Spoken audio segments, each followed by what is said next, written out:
कांग्रेस नेता सुपीरिया ने जो कुछ भी कहा प्रधानमंत्री के बारे में, क्या सच में सही कहा? क्या मोदी जी देश के बारे में नहीं सोचते हैं? आप सब हमें कमेंट करके ज़रूर बताएं कि क्या देश के प्रधानमंत्री नरेंद्र मोदी देश के बारे में नहीं सोचते हैं, किसी घटना पे कोई कदम नहीं उठाते हैं? जो कांग्रेस नेता सुपीरिया जी ने कहा, क्या वो सही में कहा है? क्या यही सच्चाई है? सोच वाले लोग रहते हैं, बहुत सोच से सहमत नहीं,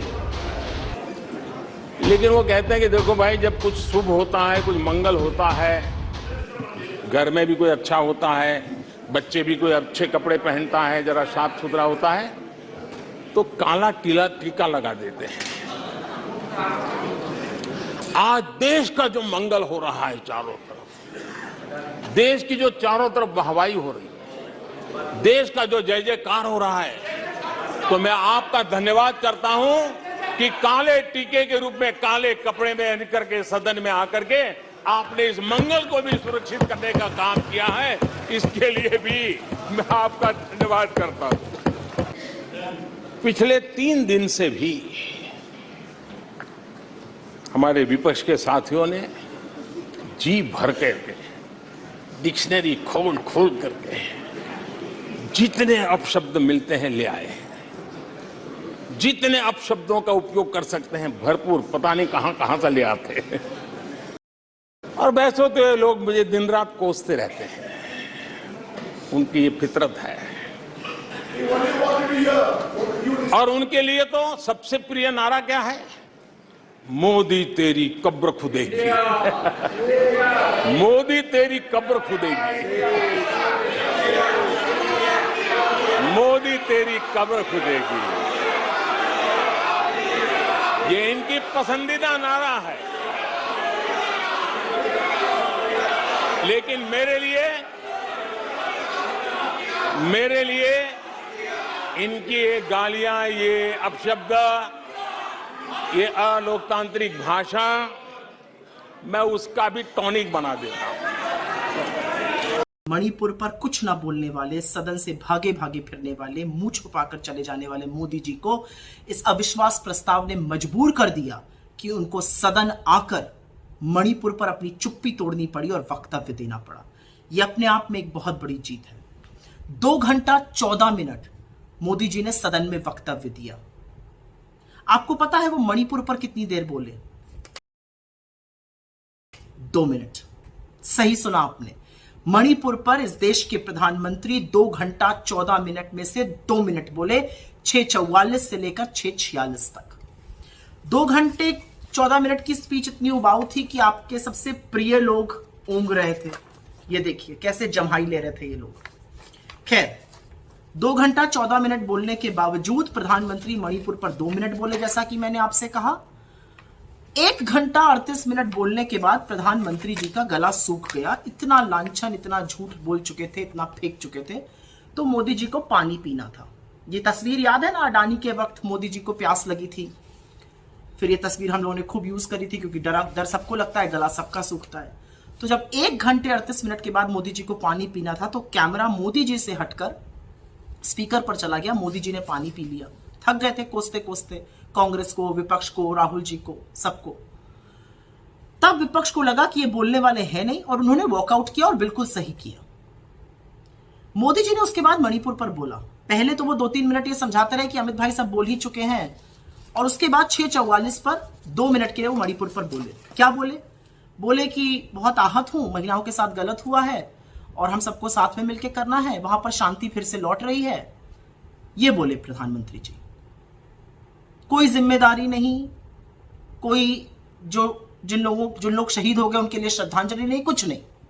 तो मोदी जी, आपसे 4 सवाल तो अभी भी बने हुए हैं। 100 दिन से मणिपुर क्यों नहीं गए? मणिपुर पर अपने आप ने चुप्पी अपने आप क्यों नहीं तोड़ी? उस भयावह वीडियो के बाद ही 36 सेकंड क्यों बोला? आपकी जिस सरकार पर ना आपके विधायक का, ना गवर्नर का, ना सुप्रीम कोर्ट का, आपके खुद के विधायक का विश्वास नहीं है, वो अभी तक क्यों बनी हुई है? क्यों बर्खास्त नहीं किए गए वीरेंद्र सिंह?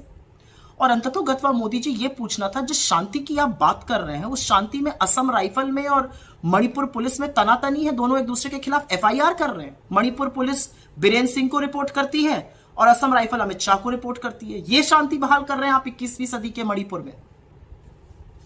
तो ये असलियत थी मोदी जी के मणिपुर के भाषण की। चिरपरिचित अंदाज में स्क्रिप्ट लिखी लिखाई है, वही बोलते हैं।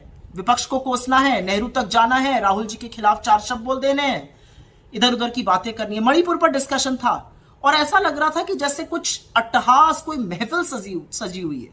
हंसी, चुटकुले, मोदी जी हंसी नहीं रोक पा रहे थे अपनी। अरे कुछ नहीं तो उन 2 लड़कियों के बारे में ही सोच लिया होता जिनके साथ ये दरिंदगी हुई थी।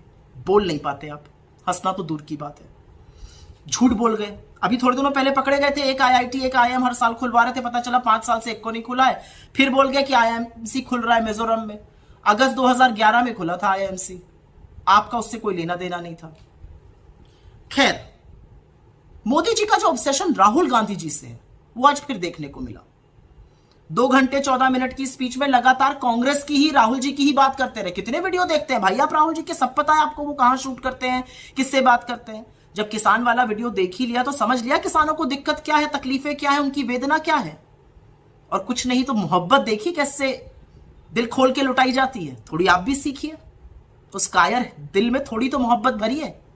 खैर, हमारे ट्वीट भी देखते हैं आप। पसीना पूछने वाला ट्वीट भी आपको याद आ गया, पानी पीने वाला जो हमने लगाया था वो भी याद आ गया, इसीलिए आपने कैमरा मुड़वा दिया। अच्छी बात है, ये डर, ये खौफ अच्छा रहता है। लेकिन मोदी जी आज आपने एक बहुत बड़ी गलती की। आप अपने सांसदों को कुछ भी कहते रहिए, अपने चरण चुंबकों को कुछ भी डायलॉग बाजी करते रहिए। 2 चीजें आपने साफ कर दी। एक पहली चीज आपने साफ कर दी कि अपने दिमाग बेलगाम प्रवक्ताओं को और फेक न्यूज की अपनी व्हाट्सएप फैक्ट्री को, अपने सोशल मीडिया की स्क्रिप्ट आप खुद लिखते हैं। क्योंकि ऐसा लग रहा था मानो वो व्हाट्सएप का खर्रा पढ़ रहे हो जो आप पढ़ रहे थे सदन में भाषण अपना, बिल्कुल वैसा प्रतीत हो रहा था। तो स्क्रिप्ट तो आप खुद लिखते हैं, इसीलिए आपके पास वक्त नहीं है देश के काम करने का, क्योंकि आप फेक न्यूज फैक्ट्री चलाने में ही इतने मशगूल हैं। ये पहली बात। दूसरी बात, आज आपने एक गलती कर दी। आप जो बात बंद पर्दों के पीछे कहते हैं ना, वो आपको खुले में नहीं कहनी चाहिए थी। ये देश सब कुछ सहता है, ये देश अपनी मां का अपमान नहीं सहेगा। भारत हमारी मां है, इंडिया हमारी सरजमी है, हमारी मातृभूमि है, इस पर फक्र है हमें, इसके लिए दिल धड़कता है। तो जब इंडिया का कोई विद्रूप करता है, जब इंडिया को कोई घमंडिया कहेगा, और वो भी देश का चुना हुआ प्रधानमंत्री, तो ये बर्दाश्त नहीं होगा। आपका डर दिखता है मुझे, आप सहमे हुए हैं इंडिया के सामने, क्योंकि आप जानते हैं कि जब इंडिया से किसी का सामना होता है तो शिकस्त सामने वाले की ही होती है, जीत हमेशा इंडिया की होती है। लेकिन आज आपने गलत कर दिया। अपने देश का नाम कौन विद्रूप करता है? उसको देश प्रेमी तो नहीं कहते हैं, उसको देशद्रोही कहा जाता है। आपको क्या घमंडिया एयरफोर्स, घमंडिया नेवी, घमंडिया आर्मी, घमंडिया इंस्टीट्यूट ऑफ टेक्नोलॉजी नजर आता है? क्योंकि हमें तो Indian navy, Indian army, Indian police force, Indian defence नजर आता है, इंडियन एयरफोर्स नजर आता है, इंडियन इंस्टीट्यूट ऑफ टेक्नोलॉजी नजर आता है, इसरो नजर आता है, इंडियन इंस्टीट्यूट ऑफ मैनेजमेंट नजर आता है। क्या कह गए आज आप? ये आपने जंग देश से छेड़ दी है। और एक बात आपने और भी कही, उस पर तो आपसे सवाल है। भारत माता की जो आपने बात कही, क्या है भारत माता? भारत माता खेत है, खलिहान है, नाव है, नाले हैं, नदी है, पहाड़ है, नदियां हैं, बाग हैं, बगीचे हैं। क्या है भारत माता? मुझे तो ऐसा लगता है कि भारत माता सबसे ज्यादा भारत के लोग हैं, और भारत माता का एक अंश मुझ में भी है, और भारत माता का एक अंश आप में भी है। आप भारत माता की बात करिएगा। जो 5000 घर जले वो भारत माता के थे मणिपुर में। जो 160 लोग मरे वो भारत माता के बेटे और बेटियां थे। जो 60,000 भारत माताएं विस्थापित हैं, आंखों में आंसू लिए, जिनका सब कुछ तबाह हो गया है, उनके बारे में आप क्या कहिएगा? भारत माता का हनन, भारत माता के साथ ये बदसलूकी सिर्फ और सिर्फ एक देशद्रोही कर सकता है, एक देश प्रेमी कमी नहीं। अपनी मां को गलत नाम से बुलाने का काम सिर्फ एक एंटी नेशनल आदमी कर सकता है, एक इंडियन नहीं। जिसके दिल में इंडिया धड़कता है वो इंडिया को इंडिया के नाम से बुलाएगा, घमंडिया के नाम से नहीं। एक बहुत बड़ी गलती आज आप कर गए। आप नेहरू और इंदिरा जी तक तो पहुंचते ही हैं, लेकिन आज आपने देश की सबसे बहादुर बेटी के खिलाफ जो कहा वो अक्षम्य अपराध कर दिया। आपने कच्छ तीवु द्वीप की बात करी श्रीलंका के 1974 में, वो समझौते में देना पड़ा। आपको पता है क्यों देना पड़ा? क्योंकि श्रीलंका से सटा हुआ था और इस शर्त पर देना पड़ा कि हमारे मछुआरे आज भी वहां पर डेरा डालते हैं, और ये हुकूमत हमने करी थी। 1966 में एयरफोर्स ने बमबारी करी थी मिजोरम में, बिल्कुल करी थी। आपको पता है क्यों की थी? क्योंकि वहां पर बागी ने ट्रेजरी पर आधिपत्य जमा लिया था, एमएनएफ का झंडा गाड़ दिया था, आर्मी दूर थी। इंदिरा जी को एयरफोर्स से बमबारी कराकर वापस भारत का झंडा वहां लगवाना पड़ा। आप इंदिरा और नेहरू जी की बात कर नहीं सकते हैं। आप तो बिना बुलाए बिरयानी खाने लाहौर पहुंच जाते हैं। आप तो आईएसआई को पठानकोट बुला लेते हैं। चीन का नाम लेने में तो आपकी घिग्गी बन जाती है। आप क्या बात करिएगा इंदिरा और नेहरू की? नेहरू ने सैन्य शक्ति के बल पर गोवा और पुद्दुचेरी को अपने साथ मिलाया था। इंदिरा ने सिक्किम को सैन्य शक्ति के बल पर अपने साथ मिलाया और पाकिस्तान के 2 टुकड़े किए, बांग्लादेश को जन्म दिया, जिसकी वजह से हमारी सेना आज 2 छोरों पर तैनात होती है, 3 पर नहीं। आप किसकी बराबरी करने निकले हैं? आप व्हाट्सएप की फेक न्यूज फैक्ट्री के संचालक हैं, उसके चीफ आर्किटेक्ट हैं। यह पूरी तरह से आज साफ हो चुका है। जिस निम्न स्तरीय भाषा का, जिस निम्न स्तरीय रवैये का आज आपने एक प्रमाण दिया सदन में खड़े होकर, वो कहीं ना कहीं यह दिखाता है कि सत्ता खोने का दुख आपको ग्रसित कर चुका है।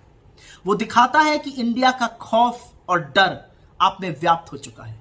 यह खौफ अच्छा है।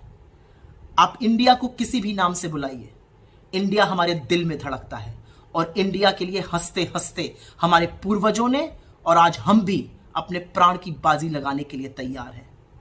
तो आपने मणिपुर को अपने हाल पर छोड़ दिया है।